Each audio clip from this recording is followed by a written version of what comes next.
ఈయన నిజానికి కడు పేదవాడు. పొట్ట చేత పెట్టుకుని హైదరాబాద్ వచ్చాక పేవ్మెంట్ మీద చిన్న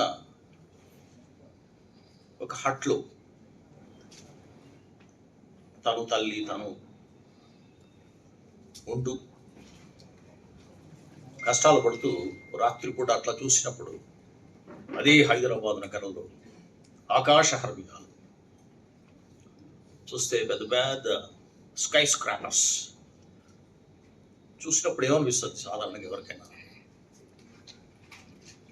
ఏదో రోజు అలాంటి ఒకానొక ఫ్లాట్లో అయినా ఉండగలుగుతాను, కానీ తను ఒక భిన్నమైన కలగన్నాడు. అలాంటిది నేను ఎందుకు కట్టలేను అని దాన్ అంచెలంచెలుగా ఎదిగాడు. నిజంగానే ఒక భవన నిర్మాతగా మారాడు. కాబట్టి ఈవేళ అనేకమైనటువంటి భవనాలని హైదరాబాద్లో నిర్మిస్తున్నాడు. ఆయనే పులి మల్లికార్జునరావు. సో తనకు ఉండేటువంటి చిన్న తను ఏ స్థాయి నుంచి ఏ స్థాయికి వచ్చాడో మిగిలిన వాళ్ళు కూడా రావాలనే కోరికతో తన జీవితం ఈ బ్లూ వింగ్స్ ఫౌండేషన్ తన మిత్రుడైన డాక్టర్ శివరామకృష్ణ సభాధ్యక్షుడు తను చదువుకోవడానికి కష్టాలు పడ్డాడు. చివరికి తనకు సీట్ వచ్చిన కాలేజీ నుంచి కూడా వెలివేస్తే గేటు దగ్గర ధర్నా చేసి అదే కాలేజీలో చదివి చివరికి డాక్టర్ అయ్యాడు. అలాంటి శివరామకృష్ణ. ఇక ఈవేళ ఈ బెజవాడ మహానగరంలో బుద్ధిజీవులు, మేధావులు, ఆలోచన పరులైనటువంటి మిమ్మల్ని అందరినీ ఇక్కడికి రప్పించడానికి ప్రధాన కారకుడు బోడపాటి సుధీర్ కుమార్.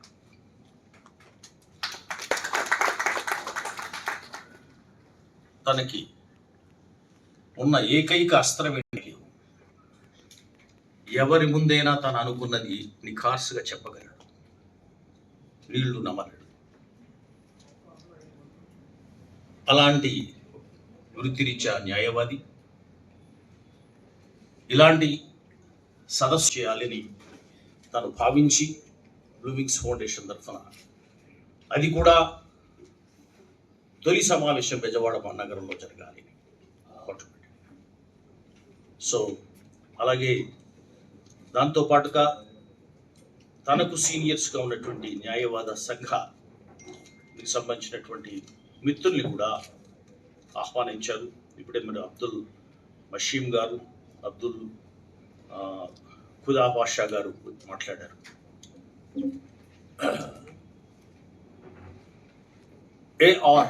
ఆర్క్ అంటే ఒక నౌక, నోవాస్ ఆర్క్ అంటారు. ఇంగ్లీష్లో ఒక ఇడియం ఉంటుంది. ఇట్స్ బిబ్లికల్ వర్డ్ లాగా ఉంటుంది. జల ప్రళయం వచ్చి ప్రపంచం వినాశనం అవుతుంటే ఒక మంచి వాడు ఒక నౌక తయారు చేసి కనీసం ఒక్కొక్క జీవరాశిని రక్షిద్దామనే ఉద్దేశంతో ఆర్క్. మనకి అలాంటి జల ప్రళయం లాంటిది ఏమైనా వస్తుందా? అంతకు మించి వస్తున్నట్టు. అంబేద్కర్స్ రెవల్యూషన్ ఆఫ్ నాలెడ్జ్, జ్ఞాన విప్లవం. చదవనంతసేపు అంబేద్కర్ చాలా స్మూత్గా ఉంటాడు. మంచి దుస్తుల్లో ఎవరైనా దండ వేసుకోవడానికి వీలైన అద్భుతమైన విగ్రహం. అయితే ఎత్తు పెంచాక ఇప్పుడు వేయలేరులేదు.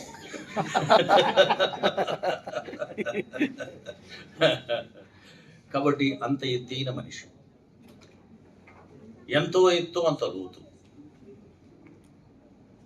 పైకి ఎంత సాత్వికంగా కనిపిస్తాడో లోపల అంత ప్రమాదకారి, ద డేంజరస్ ఇంటలెక్చువల్. చదవకపోవడం వల్ల చాలా మంది ప్రశాంతంగా జీవిస్తున్నారు. లేదా అంబేద్కర్ పుట్టేసిన చోట, అంబేద్కర్ ఇన్ని రచనలు చేసిన చోట, అంబేద్కర్ ఇంత జ్ఞానాన్ని పంచిన చోట మన ఇష్టం వచ్చినట్టు పాలిస్తే కుదరదు. అన్న చిన్న సంకేతం ఉన్నా వణికి చచ్చేవారు. ప్రజలకు ఈ జ్ఞానం తెలియదు అనే నమ్మకంతో ఈవేళ అందుచేతనే అంబేద్కర్ ఎప్పుడో చెప్పాడు, ఇప్పుడేంటి అని. అప్పుడప్పుడు డౌట్ వస్తుంది. విజయవాడ అనేక ఉద్యమాలకు పురిటిగడ్డ.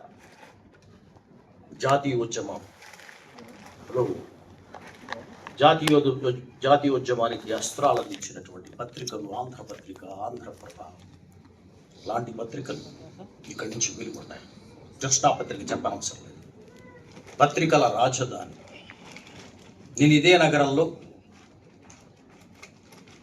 ఉదయం దినపత్రిక పనిచేసే 1985లో విజయవాడలో ఉంది.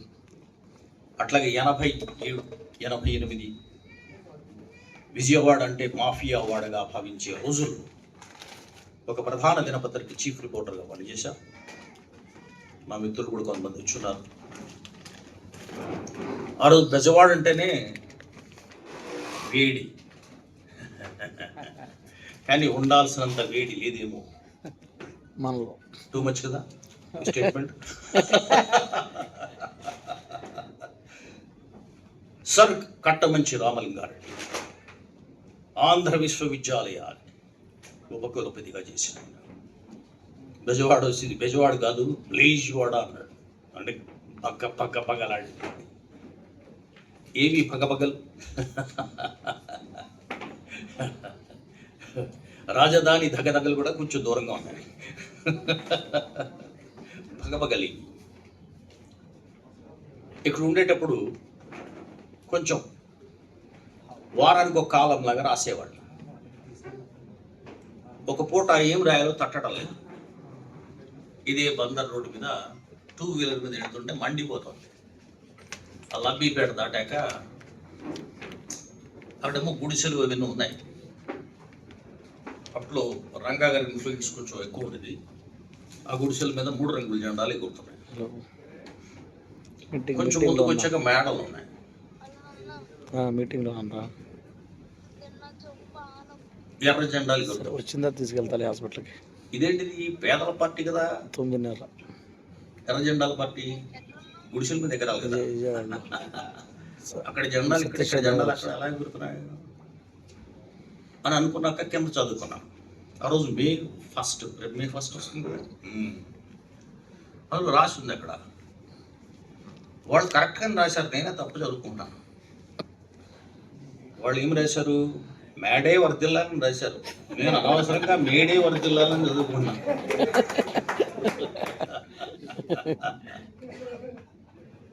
సో పేదల పక్షాన నిలవాల్సిన ఉద్యమాలు వాళ్ళను దాటి వెళ్ళిపోతే ఎవరెవరు వస్తారు. అలాంటి విజయవాడ మహానగరంలో ఇవాళ మనం మతం గురించి మాట్లాడుకుంటాం. నిజమే, ఎలాంటి సన్నివేశంలో మాట్లాడుకుంటున్నాం. పహల్గాం ఉగ్రవాదులు జస్ట్ పర్యాటకులు. కాశ్మీర్ మనకు మామూలుగా అయిపోయింది కదా, పచ్చగా అయిపోయింది కదా, ప్రశాంతంగా అయిపోయింది కదా. అయిపోయిందా? సంవత్సరంన్నర పైగా అక్కడుండే నేతలు జైలు నిర్బంధాలు ఉన్న చోట ప్రశాంతంగా అయిపోయిందా? కాబట్టి రాజ్యాంగ సభ ఇచ్చినటువంటి ప్రత్యేక ప్రతిపత్తిని ఎలాంటి అసెంబ్లీ లేని సందర్భంలో అబ్రగేషన్ ఆఫ్ ఆర్టికల్ 370 స్వయం ప్రతిపత్తిని రద్దు చేసి రాష్ట్రాన్ని 2 ముక్కలు చేసి ఒక ముక్కని కేవలం యూనియన్ టెరిటరీగా ఉంచి మరొక ముక్కని జమ్మూ కాశ్మీర్ని దాన్ని కూడా అసెంబ్లీ ఉన్న యూనియన్ టెరిటరీగా చేసి ఎన్నికలు నిర్వహిస్తే సాధారణంగా అయిపోయినట్టనా? అవల అయ్యిందని ఈ దేశంలో ప్రతి పౌరుడు నమ్మాడు. మహారాష్ట్ర, కర్ణాటక, ఆంధ్ర పలు రాష్ట్రాల నుంచి పర్యాటకులు వెళ్ళారు. ఎక్కడి నుంచి కూడిపడ్డారు?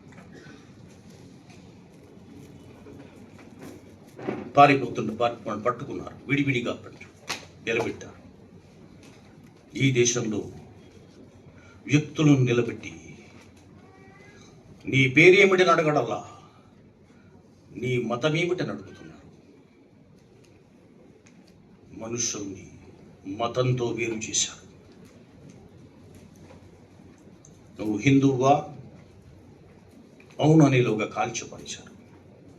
నుదుటి బొట్టు ఉండి కాల్చిపారేశారు మగవాళ్ళకి. అక్కడికి అల్లాహు అక్బర్ అని అన్నా కూడా అది కాదు, నువ్వు ముస్లిం అయితే ఇది జపించగలవా అనలేదు, కాల్చిపారేశారు. మతాల్ని వేరు చేసి మనుషులు కాల్చారు ఉగ్రవాదులు.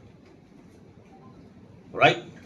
అంతేకాదు, పురుషుల నుంచి స్త్రీలను వేరు చేసి పురుషులను కాల్చారు.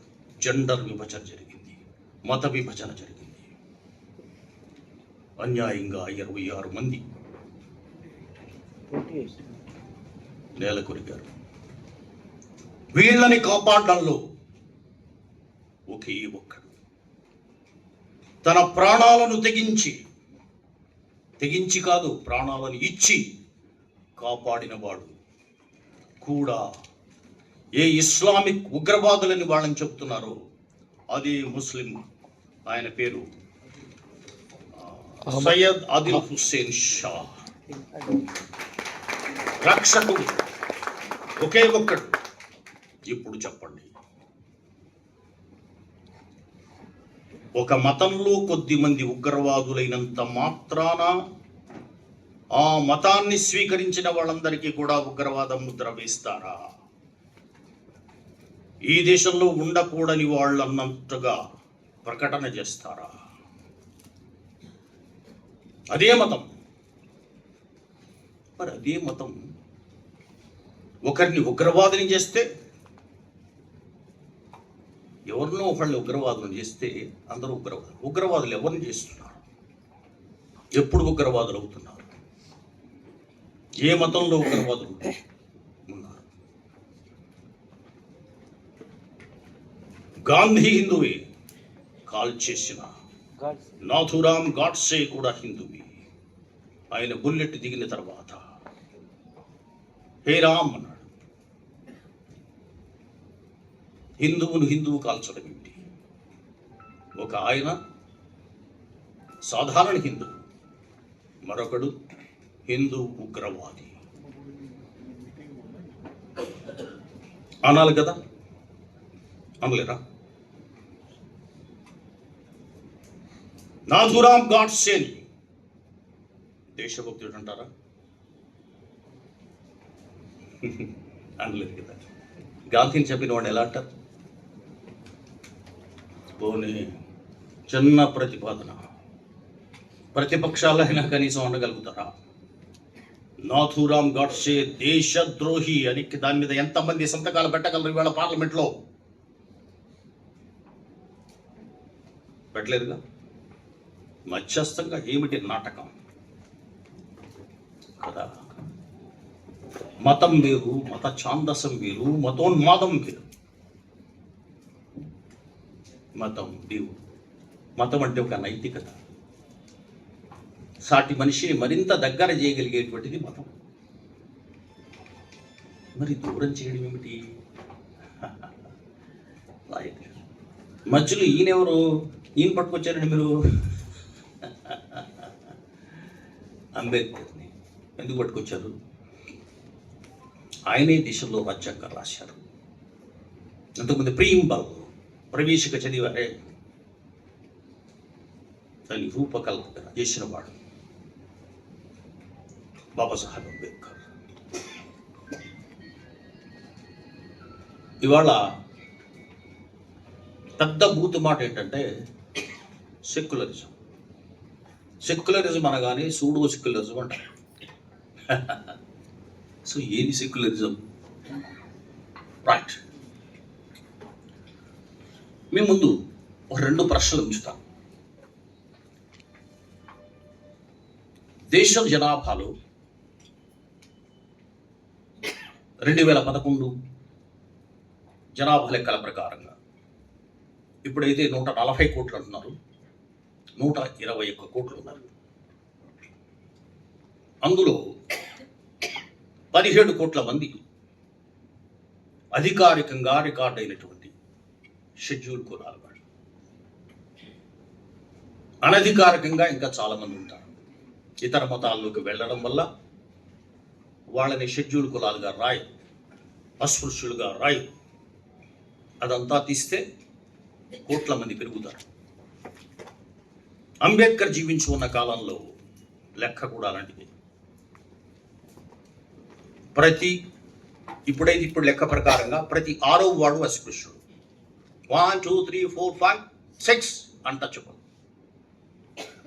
ఇంత పెద్ద దేశ జనాభాలో ప్రతి 6వ వాడు కూడా అస్పృశ్యుడుగా ఉన్నాడు. అంబేద్కర్ జీవించిన కాలంలో ప్రతి 5వ వాడు అస్పృశ్యుడు. ఓకే, ఏమైంది? బతకలేరా? కోట్ల మంది ఉంటే బతకలేరా? బతుకుతారు. ఎక్కడ బతకాలా? ఊరు చివర, ఊరు వెలుపల.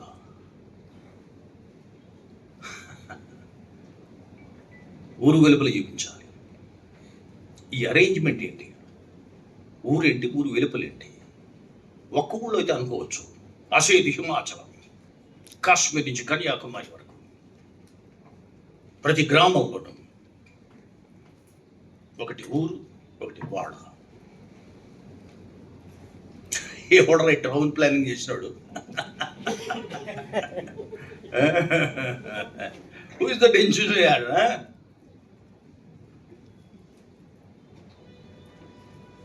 That is one thing. ఇక రెండవది, ఒక చోట అంటే అనుకోవచ్చు, ఊరంతా ఉన్నారు కదా. అబద్ధం ఆడకుండా చెప్పండి, చరిత్ర బాగా చదివేసి ఉంటారు కదా. కాశ్మీర్ నుంచి కన్యాకుమారి వరకు ఒకే ఒక్క రాజు ఎప్పుడన్నా పరిపాలించాడా? పోనీ ఆడెవడన్నా కోపంతో బయటికి తోసాడు అన్నానికి? పోని అలావుద్దీన్ ఖిల్జీ లాంటి వాడు వచ్చి తోసేసాడా? అతడికి అంత కంట్రోల్ లేదే. ఇంగ్లీష్ వాళ్ళు చూసారా? అది వేరే బిజినెస్ లేదా? వాడు వచ్చిందే బిజినెస్ మీద. మరి ఎవర్రా తోసింది? అది తోసేయడం ఏంటని, నెట్టేయడం ఏంటని కదా. మన సరిహద్దు చూస్తే మనకి టెన్షన్. ఇండియా పాకిస్తాన్ సరిహద్దు ఒక టెన్షన్, ఇండియా చైనా సరిహద్దు ఒక టెన్షన్. ఇటు ఇండియా అటు పాకిస్తాన్, ఇటు ఇండియా అటు చైనా. ఇది విలేజ్, ఇటు గెట్టో, ఇది ఊరు, అది వాడ. మరి టెన్షన్ లేదండి.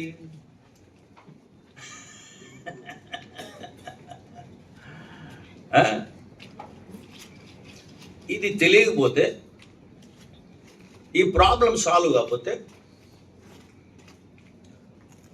పిఠాపురంలో జరిగిన ఇన్సిడెంట్స్ జరుగుతాయి, గరగపురంలో జరిగిన ఇన్సిడెంట్స్ జరుగుతాయి.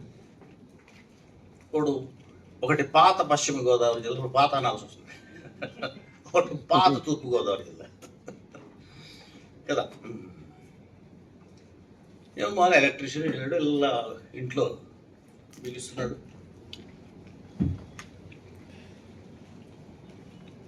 చనిపోయాడు. షాప్ ఎలా చనిపోయాడు తెలియదు. తనకి న్యాయం చేయండి అని కదా. మనుషులైతే వినరని ఎవరుంటారు? వాళ్ళ మాట ఆయన వినకపోయినా కనీసం ఆయన చెప్పుకున్నట్టు అంబేద్కర్ సెంటర్లో చేశారు. ఎవరికైనా చనిపోయిన వాడి మీద జాలి ఉంటుంది, చేస్తే న్యాయం చేయాలి. అంతే, దాన్ని చనిపోయిన మీద కక్ష ఏంటండి?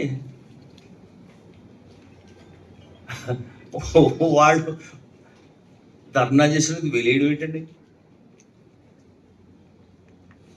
ఊరిని వెలేస్తారా? You are in which century? 2025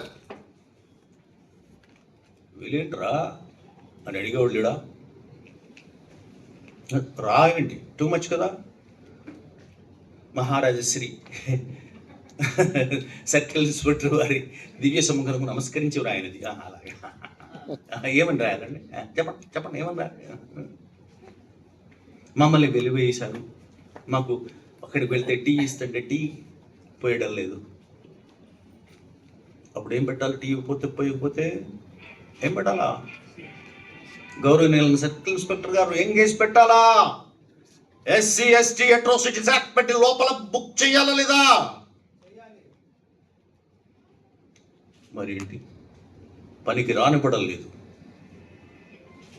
untouchability is a crime అని రాజ్యాంగంలో రాసుకున్నారు కదా. రాసింది ఎవరు? బిఆర్ అంబేద్కర్. మరి ఆయన ఎత్తుకుపోతే ఆయన ఎత్తుకుపోతారా? ఎత్తుకుపోయారండి. Kidnapped. Ambedkar was really physically kidnapped in Ganagapurru years ago, a few years ago. Ambedkar విగ్రహాన్ని కిడ్నాప్ చేశారు. ఒకరగంట మీరు పైకి రండి, మీరు పైకి రండి సార్. ఏంటి ప్రాబ్లము? సిటీలో అయితే ఇంత పెద్ద ప్లేస్ లో పెట్టచ్చు. సిటీ గ్రామంలో వస్తుంది, గ్రామం వేరుంటుంది. మెయిన్ రోడ్లో ఎవరే ఉండాలా? సుభాష్ చంద్రబోస్, తర్వాత మహాత్మా గాంధీ, జవహర్లాల్ నెహ్రూ, సర్దార్ వల్లభాయ్ పటేల్, వీళ్ళందరూ ఉంటారు. ఇంకా ఆ ప్రాంతం వారు మరింత అభిమానంతో మంజం వీరుడు అల్లూరి సీతారామరాజు విగ్రహాన్ని పెట్టారు. నిజంగానే ఆనందంగా ఉంటుంది. కానీ తర్వాత తెలిసింది ఆ విగ్రహానికి జంజం ఉంటుంది. అదేంటి జంజం ఉంటుంది ఏంటి? రాజుగారి కదా జంజం ఉండదా? ఉంటుంది. కానీ ఆయన పని చేసింది గిరిజనుల కోసం రా. వాళ్ళల్లో కలిసిపోయి వాళ్ళ గంజి తిని వాళ్ళ బువ్వ తిని వాళ్ళ విముక్తి కోసం పోరాడిన యోధుడు రావడు ఆయన. ఆయనకి కులం ఏమిటి? ఆయన అక్కడ పెట్టారు. బాగుంది.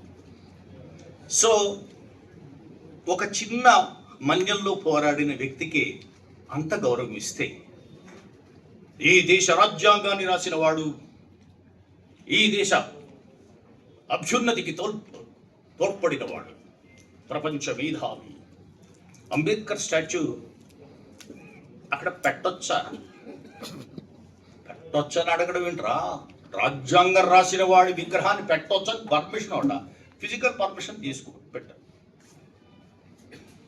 ప్రభుత్వం అనుమతించవచ్చు, అధికారులు అనుమతించవచ్చు, కానీ సమాజం అనుమతించలేదు.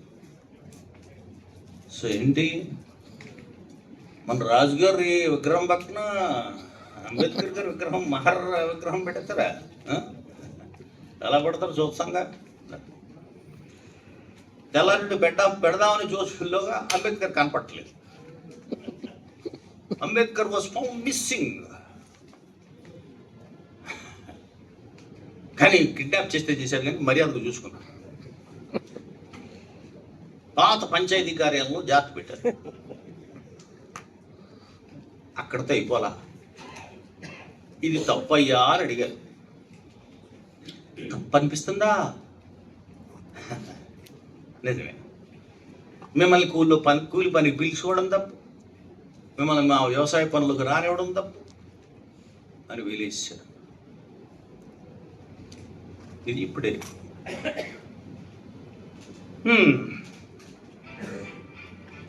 అస్పృశ్యులు,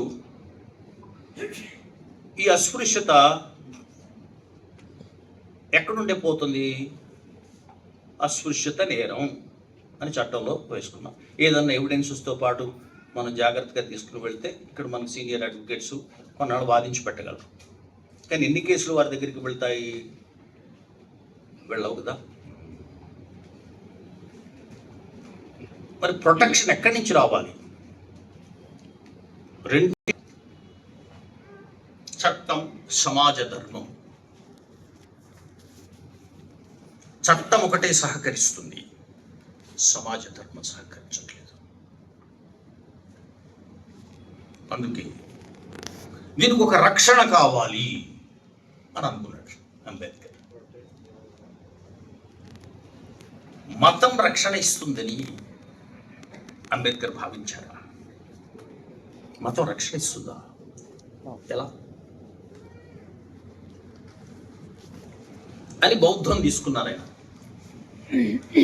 సినిమాను వెనక నుంచి చూపిస్తే బాగుంటుంది, ఫ్లాష్ బ్యాక్ అంటే డైరెక్ట్ చూపిస్తే బాగుంటుంది. బౌద్ధం తీసుకున్నాడు, బౌద్ధం ఎక్కడుంది ఆయన చూశాడు, కనపడిన మతం తీసేసుకున్నాడు, ఆ మతం కనపడట్లేదు. ఈ దేశంలో పుట్టిందంటారు కానీ పుట్టిందే అర్థం ఏంటి? ఆ మత ప్రవక్తలు వాళ్ళు నామాలు కావచ్చు, మరొకళ్ళు కావచ్చు, ఉండాలా? దానికి ఒక పుణ్యక్షేత్రం ఉండాలా? అంతే కదా. ఇప్పుడు జీసస్ ఉన్నారనుకోండి, బెత్లెహేమ్, అట్లా మహమ్మద్ ప్రవక్తకి ఆ ప్రాంతం, మెక్కా, ఇలా ఉంటాయి. మరి బుద్ధుడికి ఒక దేశం, ఒక క్షేత్రం ఉండాలి కదా, సెంటర్ ఉండాలి కదా, లేదు. కానీ బౌద్ధ లామాలు కానీ వాళ్ళకి ఉంటారు, దేశం వెలుపల ఉంటారు.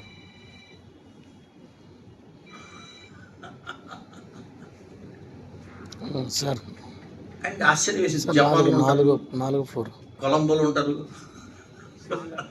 టిబెట్ 4 మొత్తం ఎలా తీసుకునేది? 4 సార్. 2 డాట్స్ మనకి, లేదు 2 పజిల్స్. ఎంబీ భవన్ చదువుకోపోతే MB 50 ఏళ్ళ పజిల్స్. ఎంత బ్యాచ్ అంటే 20, ఇప్పటికైతే 22, లాస్ట్ ఇప్పుడు 25 crores అనుకుంటాం, 25-30 crores అనుకుంటాం.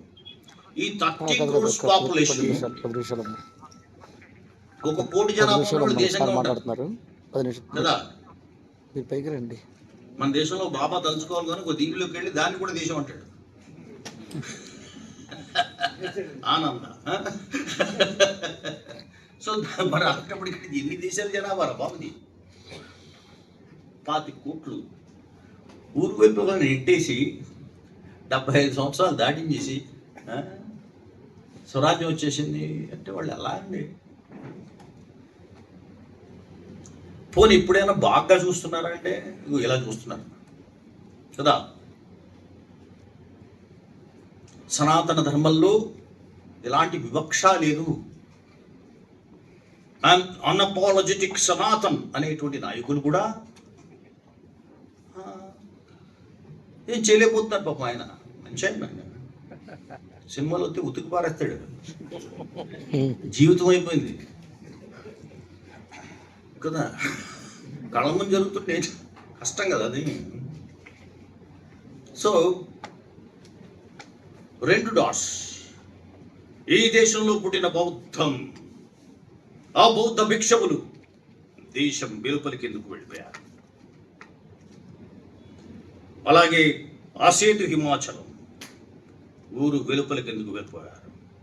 కారణం మతం, మతం, మతం.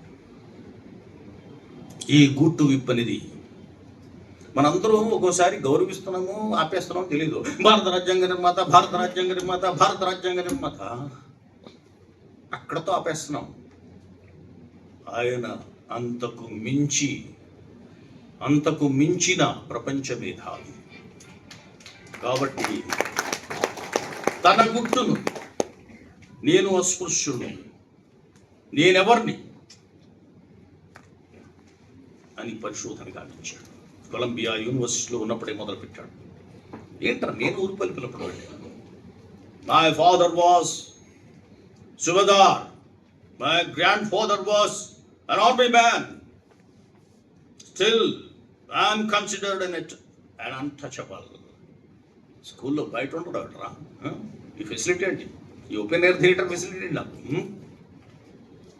మండదా? మండుతుంది.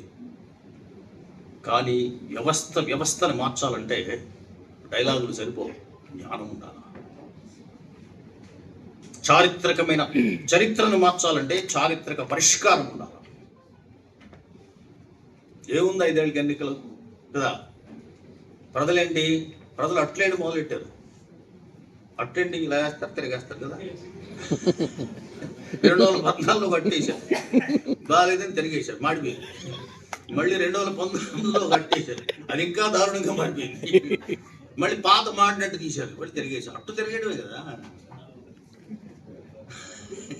మార్పు. ఇది సార్ ఎట్లా తిరిగేయడం మార్పులా? అదే సతీష్ చంద్ర గారు పెద్ద మాట్లాడారు. పెద్ద రాజకీయమైన మార్పులా, changes. Fourth floor Abraham Lincoln MB Bhavan. అమెరికాలో బ్లాక్ స్లావరీని నీగ్రోల్ని స్లావరీ వారసత్వం నుంచి విముక్తం చేసినంత పెద్ద మార్పు ఇది. MB Bhavan 4th floor. Nelson Mandela బౌద్ధ ప్రభుత్వాన్ని కూలదూసి నల్లవాళ్ల ప్రభుత్వాన్ని ఏర్పాటు చేసినంత పెద్ద మార్పు ఇది.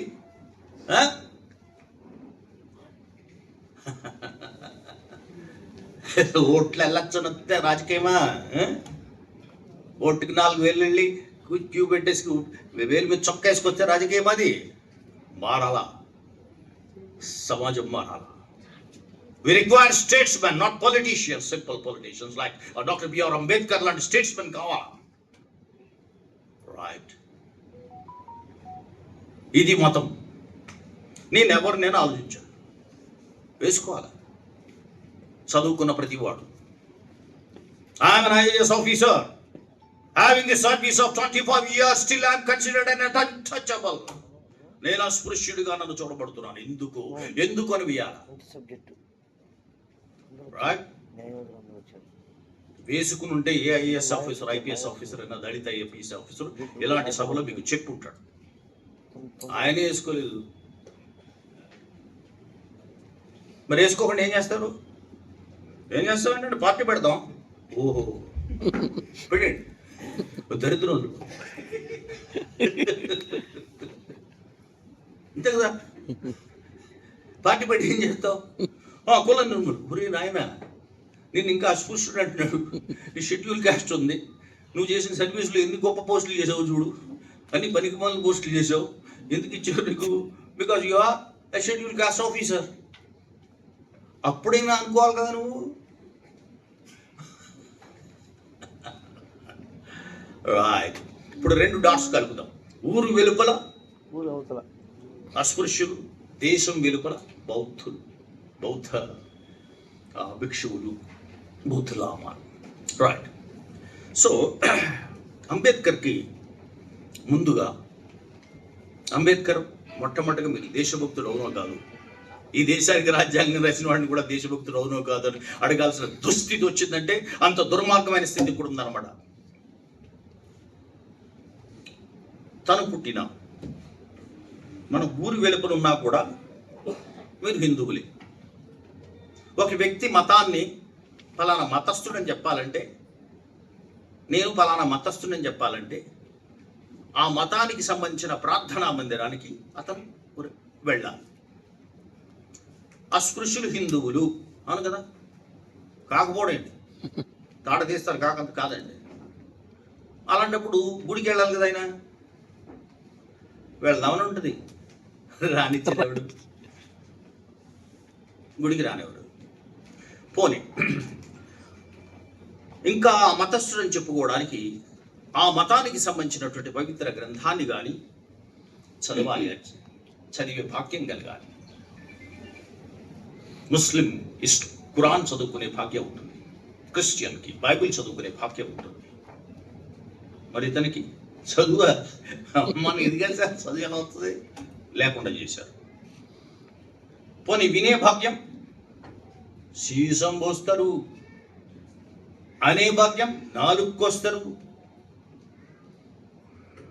బట్ స్టిల్ అయినప్పటికీ కూడా నువ్వు నాలుగు కోయించుకుని, చెవులో సీసం వేయించుకుని, ఊరు వెలుపల ఉంచుకుని, గూడు వెలుపల ఉండి, బడి రాకుండా అయినప్పటికీ కూడా మేము నిన్ను హిందువుగా గుర్తించుచున్నాము. బాగుంది. ఇది ఎలా? ప్రాబ్లం ఎక్కడుంది? ఒక మతాన్ని ఏదైనా సమస్య సృష్టిస్తుంది అనుకోండి, మతం అనేది సమస్య తీర్చడానికి ఉంటుంది.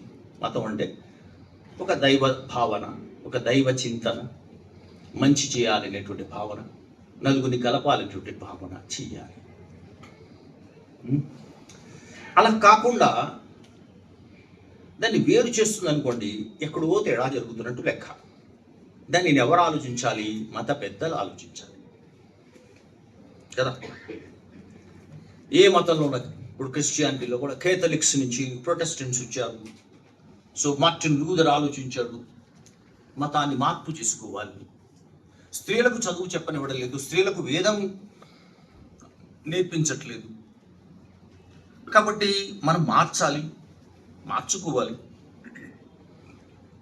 దానివల్ల అంతేకాకుండా మనం దురాచారాలు పాల్పడుతున్నాం, సతీ సంగమనాలు చేస్తున్నాం, మార్చుకోవాలి. ఆడబిడ్డలకు చదువు ఉండడం లేదు, మార్చుకోవాలి. ఇవన్నీ ఎవరు ఆలోచించాలి? మత పెద్దలు ఆలోచించాలి, సంస్కరించాలి, సమాజానికి అనుగుణంగా సంస్కరించాలి. సంస్కరించట్లేదు. అస్పృశ్యత ఇంకా సంస్కరించాలి కదా. అబ్రహాం లింకన్ ఏమన్నా black is a white man. అవసరం. దేశం ముందుకెళ్ళాలంటే ఆ దేశ సౌభద్యానికి పాల్పడ్డటువంటి నల్ల జాతీయులు దేశ పౌరులు కావాలా, సమాన ఓటు హక్కు కావాలా అని తను చేశాడు, సంస్కరించుకున్నాడు. ఇట్స్ యువర్ హెడేక్, మీ మత పెద్దల హెడేక్. కానీ ఆయన దానిని కూడా భుజాన వేసుకున్నాడు. హిందూ మతాన్ని సంస్కరిద్దామని. ఆధునిక హిందూ మతాన్ని సంస్కర్తల్లో పేర్కోవాలంటే మొట్టమొదట పేర్కొనదగిన పేరు బాబాసాహెబ్ అంబేద్కర్ పేరు. గుర్తుపెట్టుకోండి. If you really try to save your religion, make your religion democratic, ప్రజాస్వామీకరించాలంటే హిందూ కోడ్ బిల్ ఏమి రాశారు? ఎందుకు రాశారు? ఆయన ఎవరి కోసం రాశారు? అగ్రవర్ణ హిందూ స్త్రీల కోసం, శూద్ర స్త్రీల కోసం, అందరి కోసం రాశారు. వాళ్ళని చిన్నప్పుడే పెళ్లిళ్ళు చేయకూడదయా, విడాకుల హక్కు ఇవ్వాలి ఆడపిల్లకి కూడా. దాని పేరే Hindu code bill. We try to reform. ఎంత చేసినా కూడా నన్ను వెలుపలి వాళ్ళకినా చూస్తున్నారు. ఇది మారదు. విసిగిపోయాడు, వేసాడిపోయాడు. మీరు అనుకుంటున్నారా ఆయనకు ఆలోచన రాగానే వేరే మతంలోకి వెళ్ళలేదు? నన్ను ఇన్ని శాపాలు పెట్టి నన్ను హిందువుని అన్నారు. కరెక్టే, నేను హిందువుగా ఉండాలనుకున్నాను, లాభం లేదు. ఇప్పుడు అనిపిస్తుంది హిందువుగా పుట్టడం నా చేతిలో లేదు కాబట్టి పుట్టేశాను, కానీ హిందువుగా మరణించాలనిపించట్లేదు. ఏం చేస్తారో? ఈజీయా హిందువుగా మరణించడం? హిందువుగా మరణించడం ఈజీయా? మరణించి చూడండి. ఒక అస్పృశ్యుణ్ణి ఒక మంచి దహన వేదిక దగ్గరికి తీసుకువెళ్ళి అక్కడ దహనం చేసి చూడండి. Can he die as a Hindu? అభ్యంతర పెడతారు, దాడులు చేస్తారు. అరే మీకు అక్కడ వేరే ఇది ఉంది కదరా, బొందల గంట అక్కడ పెట్టుకోకుండా ఇక్కడ తెచ్చారేంటారు బాడీనే. దిస్ ఇస్ ఇండిపెండెంట్ ఇండియా, స్వతంత్ర భారతం. అలాంటి చోట మతం మారాలనుకున్నాడు. అసలు మతం పోస్ట్ ఇండస్ట్రియల్ రెవల్యూషన్ తర్వాత, పారిశ్రామికలు వచ్చిన తర్వాత మతం వ్యక్తిగతమైంది. అంతకుముందు ఏమిటి? రాజుగారిది ఏ మతం, మంద అదే మతం, అంతే కదా. లేదా రాజు ఊరుకుంటాడండి, తాడు తెస్తాడు. నేను ఈయన ఫలానా ఆయన్ని దేవుడు అనుకున్నారా? మహారాజా నువ్వు ఎవడు దేవుడు అనుకుంటాడే, నా దేవుడు కదా. అంచేత రాజమతమే ప్రజామతం. రాజు శివభక్తుడైతే ప్రజలు శివభక్తులు కావాల్సిందే. రాజు వైష్ణవ భక్తుడైతే ప్రజలు వైష్ణవ భక్తుడు కావాల్సింది. రాచరికం. కానీ ప్రజాస్వామ్యం వచ్చాక, వ్యక్తి స్వేచ్ఛ వచ్చాక ఇది మన మనసుకు సంబంధించింది. అభిమతం. నాకు మనసుకు నచ్చిన భగవంతుడిని నేను ఆరాధిస్తాను. చిత్రంగా ఉంటుంది. హిందూ మతంలో నిజానికి ఆ సౌకర్యం ఉంది. ఇష్టదైవం అనే కాన్సెప్ట్ ఏ మతంలోనే ఉంటుందా? Who is your favourite God అని ఎవరినైనా అడగలమా? మనం హిందువుల్ని అడగలమా?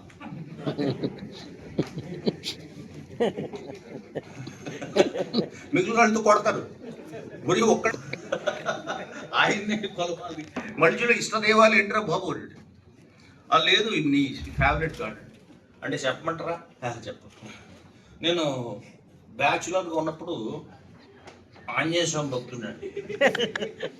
అప్పుడు వ్యాయామశాలకు వెళ్ళి ఇప్పుడంటే 6 ప్యాక్లు జుబ్బులు వచ్చాయి కదండి. అప్పుడు హనుమాన్ వ్యాయామశాల, అప్పుడు ఆంజనేయ స్వామి అండి. ఆ తర్వాత మరి పెళ్ళి వచ్చింది కదండి, మనకు కొంచెం క్యారెక్టర్ అది మెయింటైన్ చేయాలి కాబట్టి ఏకపత్ని వ్రతుడు అంటే బాగుంటుందని రామచంద్రుడు నిజంగా మనస్ఫూర్తిగా ఆరాధించుకున్నాను. మరి తర్వాత ఆ పిల్లలు పుట్టారండి. కొంచెం మనకి కూడా కొన్ని ఉంటాయి కదా, శ్రీకృష్ణుడు బెటర్ ఉంటాడు ఆయన కొంచెం. మరి పిల్లలు అంతా అయిపోయిన తర్వాత ఇప్పుడు ఏంటంటే ఇప్పుడు ఏం మనకి ఆర్థిక కష్టాలు వచ్చాయి కదండి. మనకి అంత ఇస్తే అంతకు రెట్టింపించే దేవుడు ఎవరైనా ఉంటే బాగుందని 7 కొండల వాడికి ముక్కేసుకున్నారంటే మీరు ఇలాగా మాట్లాడితే బాగుండదని మాకు సౌకర్యం ఉంది. ఇంత డెమోక్రటిక్ రిలీజియన్లో కూడా ఛాందసం తెస్తున్నారంటే ఎవరినైనా స్వీకరించగల లక్షణం ఉంటే, దైవ భావనని నిజంగా స్వీకరించగలిగిన లక్షణం ఎవరికి ఉంది? నిజాన్ని హిందువులకు ఉన్నట్టే కదా. అక్కడ కూడా ఛాందస్యం ఎలా తేగలుగుతున్నారు? ఆశ్చర్యం కదా. సో ఇప్పుడు అంబేద్కర్ అంత బాగా చదువుకున్న ఆయన మతాన్ని ఆత్మతృప్తి కోసము, చనిపోయిన తర్వాత మంచి పుణ్యలోకాలకు వెళ్ళడం కోసము, లేదా బొందితో కైలాసం వెళ్ళడం కోసము, కైవల్యం కోసము కాదు. పోని పరలోక రాజ్యానికి వెళ్ళడం కోసము కాదు. స్వర్గానికి వెళ్ళడం కోసము కాదు. సింపుల్. ఆ ఊరు వెలుపల వాడ బతుకు నుంచి బయటకు రావడం కోసం ఏ మతం బాగుంటుంది? రాజకీయంగా అన్ని ప్రయోగాలు చేశాను. ఇన్ని కోట్ల మంది ఇలా వదిలి వెళ్ళిపోతున్నాను. ఊరు వెలుపల వదిలి వెళ్ళిపోతున్నాను. ఏం చేసేస్తారో కనీసం వీళ్ళకొక మతం ఇచ్చిపోతాను. అప్పుడు it was not his spiritual. మతం ఎందుకు ఉంటుంది? మతానికి కారణాలు ఏముంటాయి? ఇప్పుడంటే ద్వేషం అయిపోయింది మతం అనుకోండి. వీడు మతం ఏంటో వీడు తెలియదు. ఆ మతస్థుడు కనపడితే మాత్రం నాకు చాలా చికాకండి. ఇందుకే నీ మతం ఏంటండి? వాళ్ళు మాత్రం ఉండకూడదు సార్. మరి ఈ మతం అండి వాళ్ళంటే మా ఊరి నాయుడు ఏంటండి? ఇదే సార్ మా మతం. ఊరి నీకు భగవంతుడు గొడవ ఉంటాయి కదా. ఈ ద్వేషం ఏంటరా బాబు? నీది దేశభక్తే ద్వేషభక్తే? ఏం భక్తి నీది? ఏమనంటే గొడవలా? అన్నీ చాలా మామూలుగా ఉండేవి కూడా ఒక్కొక్కసారి తీవ్రమైపోతున్నాయి. ఎక్కడైనా మంచిగా ఉండేవాళ్ళు ఏమని వారు ఆవిడ గంగిగోవులు అంటుపడరా అని ఉంటాడు. సో నిజంగానే మనకి స్మూత్గా మెత్తగా చక్కగా ఆవిడ ఏం చెప్తే హాయిగా ఉంటుంది. మనకి అందరూ మెచ్చుకోమా, అందరూ పాలు తాగుతాం, అందరూ మెచ్చుకుంటాం. గో ఎవరికి ఇష్టం అంటే చెప్పండి, అందరికి ఇష్టం. కానీ సరదా పడి మీరు గెడ్డం పెంచుకుని గోవుతో సెల్ఫీ దిగారనుకోండి, అది ఫేస్బుక్లో పెట్టి చూడండి. ఎక్కడ తీసుకుపోదామని రా గోవుని వేస్తారు అంతే కదా. సో ఎక్కడి నుంచి వచ్చింది ఇదంతా? ఇంతకుముందు లేవా గోవులు? గోవును మెచ్చని వాళ్ళు ఎవరు ఉంటారు? గోవు నచ్చని వాళ్ళు ఎవరు ఉంటారు కదా? అదేమన్నా పూలే ఇలుగుబంట? పాలిస్తే చక్కగా ఏంటి ఏమవుతుంది? Right, okay. అంబేద్కర్కి ఇప్పుడు దీని నుంచి వెళ్ళిపోవాలంటే ఏం చేయాలి? నేను వెళ్ళిపోవడం కాదు, నేను అసలు లేని ఇందులో. నన్ను ఎక్కడుంచారు? If I'm a Hindu, I should be allowed to visit my own temple. నేను హిందువునైతే అక్కడికి వెళ్ళి నేను ప్రార్థన చేసుకోగలగాలి. ఎక్కడుంచారు రా బాబు? ఒక్కడనే దన్నా ఈ హోల్సేల్ బ్యాన్ అండి 27 కోట్ల 26 కోట్ల మంది.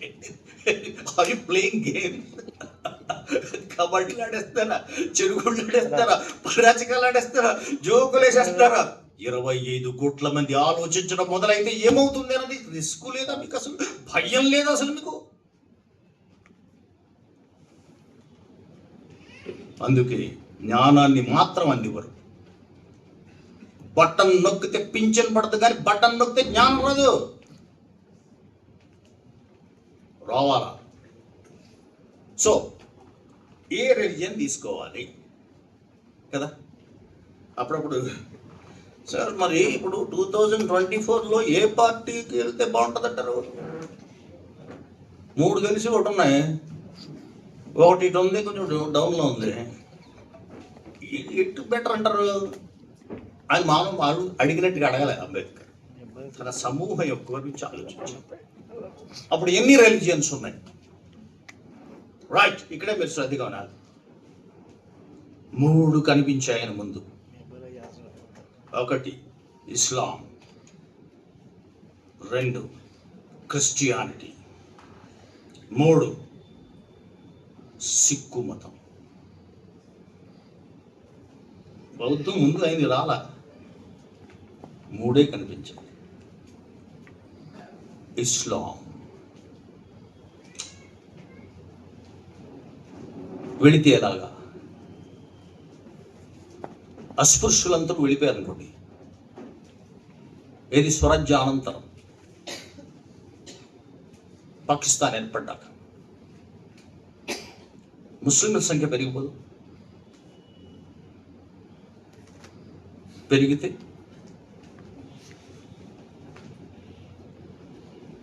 ఏమవుతారు? నేను మొత్తం దేశాన్ని దృష్టి ఆలోచిస్తే మంచిది చెప్పాను. ఆయన చాలామంది ఖురాన్లో సద్భావనలు ఉన్నాయి, కానీ అంబేద్కర్ ఆధునికుడు. స్త్రీల పరిస్థితి ఏమిటి? ఇలాంటివన్నీ ఆలోచించుకున్నాడు. ముస్లింల సంఖ్య వాళ్ళు ఉన్నది చాలా తక్కువ మంది, మైనారిటీస్గా ఉన్నారు. ఇప్పుడు ఏమవుతుంది? సైజబుల్ మెజారిటీ అవ్వలేరు, కానీ దాదాపు అయిపోతారు. అప్పుడు రెంటికి మధ్య ఘర్షణ ఎలా ఉంటుంది? దేశానికి టెన్షన్ వస్తుంది. ఈక్వల్ రేంజ్లో ఒక 2 రిలీజియన్స్ ఉన్నాయనుకోండి, అలాంటి వ్యక్తిని బట్టి మీరు ఈ దేశం గురించి ఆలోచించలేదంటారా? మతం గురించి ఆలోచించడం ఆలోచించారు. రైట్. నిజానికి ఇస్లాం మతంలోకి వెళ్ళవద్దు అని కూడా హెచ్చరించేశారు కొన్ని సందర్భాలు. దేశ విభజన జరుగుతున్నప్పుడు మారణకాండ నడుస్తోంది. పసిబిడ్డలు, స్త్రీలు, పురుషులు ఏ తేడా లేకుండా ఒకళ్ళొకడు నరికి చంపుకుంటున్నారు. అప్పుడు చావులో మాత్రం అస్పృశ్యుల్ని హిందువులుగా భావించి చంపేశారు. మనకి రిజర్వేషన్ ఇక్కడ ఇచ్చారా? హిందూ ముస్లింల మధ్య జరిగేటప్పుడు వీడు కనిపించాడు అనుకోండి, ఒరే నేను ఎవడే కాదురా, నేను అన్టచబుల్ అంటే వింటలేదు, ఎవరో హిందూ అని పొడి చెప్తారు.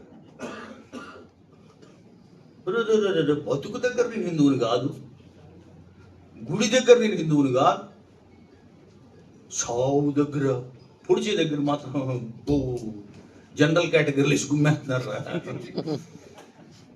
అంబేద్కర్ చూసి అయినా కూడా ఆ కారణంతో మీరు ఇస్లాంలోకి చేరకండి. పాకిస్తాన్లో ఉండిపోయినటువంటి ముస్లిమ్స్ కూడా, అన్టచబుల్స్ కూడా అది చెప్పాడు. అంతేకాదు అప్పటికి నిజాం హయాంలో ఉన్నటువంటి హైదరాబాద్లో ఉండేటువంటి అస్పృశ్యులు కూడా అది చెప్పారు. కానీ అప్పటికే చాలా మంది వెళ్ళారు. ఇక్కడ మీకు అది చెప్పాలి. మతం ఇష్టపూర్వకంగా తీసుకుంటారా, బలవంత పెట్టి తీసుకుంటారా? ఇప్పుడు అందరూ ఏంటి భయం ఏంటి? కోయర్షన్, బలవంతంతో మతం మతాంతీకరణ చేస్తారు. ఒక అమ్మాయి ఒక అబ్బాయిని ప్రేమించాడు కదా, ప్రేమించాడంటే ఆ అబ్బాయి ప్రేమ కోసం కాదట, మతం కోసం ప్రేమించాడు. కాబట్టి అది లవ్ జిహాద్. అబ్బో, ఈ మధ్య ఇంకో సాధువు గారు వచ్చారు. అది చిన్న మనం షర్బత్ లాంటి డ్రింక్ అది. దాన్ని ఏమంటాడు ఆయన, ముస్లిమ్స్ తయారు చేస్తున్నాండి, దాన్ని ఏమంటాడు ఆయన, జిహాద్ షర్బత్ అంట. అంటే తాగి ఇస్లాంలోకి తీసుకుపోతారా, కోర్టు దండించి మందలించింది లేండి గట్టిగా, అది వేరే విషయం. సో ఈ బలవంతంగా మారుస్తారా మతాన్ని అంటే, రాచరికంలో అయితే మరో మార్గం, కానీ ప్రజాస్వామ్యంలో కూడా ఎవరైనా బలవంతంగా మార్చే అవకాశం ఉంటుంది. అవసరం కొద్దీ మారుతారు. మీకు ఒక చిన్న కథ చెప్పాలి. రాసింది శ్రీ బాల సుబ్రహ్మణ్య శాస్త్రి గారు. ఆయన ముస్లిం కాదు, దళితుడు అసలు కాదు. చాలా గొప్ప కథ ఇది. ఓ చెరువు ఉంటుంది, ఒక చెరువు ఉంటుంది. చెరువుకి ఎన్ని ఉంటాయి, ఎన్ని రేవులు ఉంటాయి, 4 రేవులు ఉంటాయి. అచ్చం మనం మనుస్మృతిలో ఉంటుంది చెరువు. 4 వర్ణాలు కదా, బ్రాహ్మణ వైశ్య క్షత్రియ శూద్ర, వాళ్ళు అలాగే మెన్షన్ చేస్తున్నారు. ఈ రేవు బ్రాహ్మణులది, ఈ రేవు క్షత్రియులది, ఈ రేవు వైశ్యులది, ఈ రేవు శూద్రులది. శూద్రులు క్షత్రియులు మాంసం తింటారు, మరి అవే నీళ్ళు కదా తీసుకోవాల్సింది. ఎనివే రేపు వేరు కదా. సో బాగుంది. ఓ రోజు ఇలా గడిచిపోతుంది. ఓ రోజు పంతులు గారు ఒక ఆయన ఎక్కడితో అర్చన చేసుకుని పూజలన్నీ బాగా అలసిపోయాడు. అలసిపోయిన తర్వాత ఆయన కూడా కొంచెం ప్రసాదం ఆయన కూడా తింటారు కదా, అందరికి పెట్టాక కొంచెం నెయ్యి అది ఉండడం వల్ల దాహం వేసి నీళ్లు తాగుదామని వచ్చి చెరువులోకి ఇలా అనుకున్నాడు అన్నమాట. దగ్గర పెట్టుకున్నాడు. పెద్ద సౌండ్ వచ్చింది. ఒక ఆయన కొడగొడ ఉన్నాడు. ఒక్కోసారి పొద్దున్నే నిద్రలేస్తారు చూసారు, చాలా మంది మొహం కడుగుతారు. అతడు మొహం కడిగేటది మొత్తం ఫ్లాట్లో ఉన్న వాళ్ళంతా లేచిపోతారు, అక్కడక్కడక్కడక్కడ అంటుంటాడు. సో ఆ రేంజ్లో సౌండ్ చేస్తున్నాడు ఒక ఆయన. నీళ్ళు వేసుకున్నాడు, గడగడ అంటాడు, పూర్వ నువ్వు స్ఫూర్తున్నాడు. చూస్తే ఆయన అక్కడ ముస్లిం. ఈయన నీళ్ళలో వదిలేశాడు. మంచి దాహం మీద ఉంది. చూస్తే ఈయనేమో ఈ సాగు గారు ఇట్లా చేస్తున్నాడు అని అలా తిరిగాడు. అక్కడ పెట్టాడు మెట్ల దగ్గర సగం మురికి గుడ్డలతో స్త్రీలు ఇంత కుండలు పట్టుకుని ఉన్నారు. అంటే ఊరు వెలుపల ఉండేవాళ్ళు అన్నమాట, అస్పృశ్య స్త్రీలు అన్నారు. ఈయన మీద కోపం ఈయన మీద ఏం చేయలేడు, స్ట్రాంగ్ ఈయన మీద కోపం వాడిని చూపించాడు. ఏంటే కుండలు పట్టుకుని వచ్చేసారు, నీళ్ళు కోసం ముండల్లారా ఈ చెరువులో నీళ్లు తాగేద్దామనే అంటే వాళ్ళకు ఫెసిలిటీ ఉంది. ఈ చెరువులో నీళ్లు వాడేసిన తర్వాత ఆ పైపు నుంచి ఇంకా పల్లవలోకి ఒక చెరువు ఉంటుంది అనమాట. అదే మాది చెరువు, మాల చెరువు. ఆ నీళ్లు వదిలేసిన నీళ్లు వాళ్ళు తాగాలి, బాలేదా? సో ఇంజనీర్ డైరెక్ట్ ఇంజనీర్ మనుయే రాసిచ్చినట్టుంది గ్రాఫ్. కరెక్ట్ ఉంది. సో మరి ఆ నీళ్ళు తాగొచ్చు కదండి. ఆ నీళ్ళు పాడైపోయాయ్యా. ఎందుకు పాడాయి?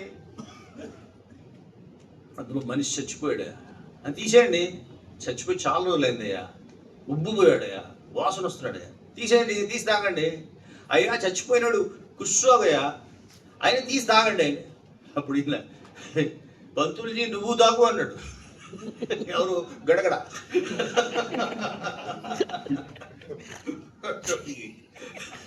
మాట్లాడలేదు. సో అప్పుడు వెళ్ళిపోయిన తర్వాత మీ సంగతి నేను చెబుతానే, ఇంతగా తీస్తారా మీరు, వచ్చేస్తారా అనుకుని వెళ్ళిపోయాడా. వెళ్ళిపోయాక ఈయన అడిగేసి వెళ్ళిపోయాడు, ఇంకేం అనలేదు. తర్వాత ఈ మాత్రం అడిగేవాడు ఉంటే హఠాత్తుగా లీడర్ అవుతాడు. నిజమే, అడిగేవాడు లేక అంటారు. అందుకే నెక్స్ట్కి వచ్చినప్పటికి సాయిబు గారి ఇంటి దగ్గరికి మొత్తం బ్యాచ్, కొండల బ్యాచ్ వచ్చింది. మీకేం న్యాయం చేయాలంటే నేనేం చేయను, ఏదో పంతులు కానీ ఏదో అనకుండా చూశాను కానీ నేనేం అయితే ప్రెసిడెంట్ పంచాయత్ ఆఫీస్కి వెళ్దాం, అడుగుదాం ప్రెసిడెంట్ గారిని అడిగేద్దాం, మీరు పనులు కడుతున్నారు కదా వాళ్ళని అడిగేద్దాం. సో సార్ మరి ఇలా అయిపోయింది, నీళ్ళు లేవు కదా, వాళ్ళకి బతకాలి కదా, వాళ్ళు నీళ్ళు తాగకుండా ఎలా ఉంటారు అని. అయితే ఒక పని చేద్దాం, ఆయన నీళ్ళు తాగలేరు, నువ్వు చెప్పింది కరెక్టే, సో ఆ నీళ్ళు తాగలేరు, ఈ నీళ్ళేమో గుంచకూడదు, మైలు పడతాయి. మనం పని చేస్తాను, నేను రొటేషన్ సిస్టమ్ మీద కదా, యూనివర్సిటీలో హెడ్ ఆఫ్ ది డిపార్ట్మెంట్ పోస్టులు ఇస్తారా, రాష్ట్ర రొటేషన్ పద్ధతి మీద ఇవాళ వైశ్యులు తీసుకొచ్చి ఒక పాప వచ్చి, ఒక ఆయన వైశ్యుడు కుర్రాడు వచ్చి ఆ ఫోటోలో ఇంటికి పోతాడు, ఇంకొకటి బ్రాహ్మణ ఆయన ఇంకొక రోజు పోతారు. ఈ 4 రేవుల్లో ఒక్కోసారి ఒక రేవు కాలం మండి వాళ్ళు వేస్తారు. ఈ లోపల కొన్నాళ్ళు అది నీళ్ళు శుభ్రం అవుతాయండి, ఇదేదో బాగుంది, వచ్చేసారు. వీళ్ళు కొండలు పట్టుకుని వెళ్ళడం తప్ప ఎవడో వేయట్లేదు. మళ్ళీ వెళ్ళాడు, ఎందుకు వేయట్లేదని. సో ఉత్తి పుణ్యాన్ని ఎవడు చేస్తాడండి, ఎవరికైనా డబ్బులు ఇస్తే చేస్తాడండి. సరే డబ్బులు ఇచ్చి చూడండి, డబ్బులు ఇచ్చినా నడవలేదు, ఏం చేస్తారు, ఇష్యూ అందరూ మర్చిపోయారు అనుకున్నారు. కానీ ఒకరోజు ప్రెసిడెంట్ గారు కబురు వచ్చింది, కొంపలు మునిగిపోయేసారు ప్రెసిడెంట్ గారు, ఆ చెరువు దగ్గర దాదాపు అది ఇండో పాక్ వార్ జరిగిపోతుంది అక్కడ, ఏమైంది, పెద్ద టెన్షన్ సార్, ఆ మామమాది కూడా అందరూ వచ్చేసారు సార్, వాళ్ళు కొండలో మొత్తం ఏం దొరుకుతాయి పట్టుకుని వచ్చేసారు, డైరెక్ట్ చెరువులో దిగిపోవడానికి. మొన్న సాయిబు గారు కూడా అక్కడ ఉన్నాడు, ఇంత ధైర్యమా ఇటు, దాంతో తెలుసు ఊరోడు కూడా మనల్ని కర్రలు కత్తులు పట్టుకుని వెళ్ళిపోయారు, యుద్ధ వాతావరణం ఉంది ఊరికి వాడక మధ్య. రాసింది ఎవరు కదా, శ్రీపాద సుబ్రహ్మణ్య శాస్త్రి, గుర్తుపెట్టుకోండి, తెలుగులో ఉత్తమ కలహుడు.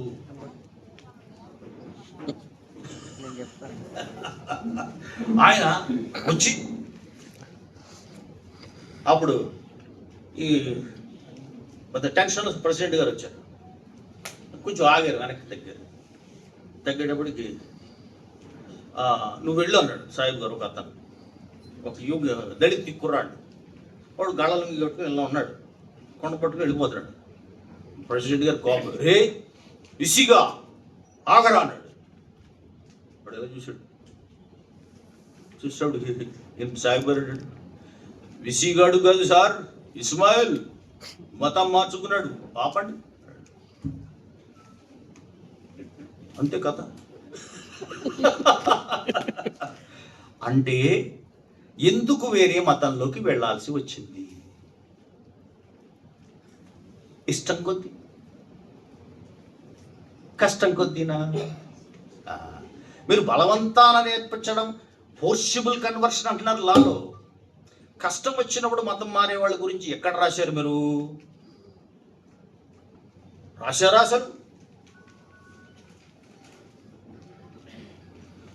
ఆయన శ్రీపాద సుబ్రహ్మణ్య శాస్త్రి ఈ కథ ఎందుకు రాశారంటే ఇది హెచ్చరిక.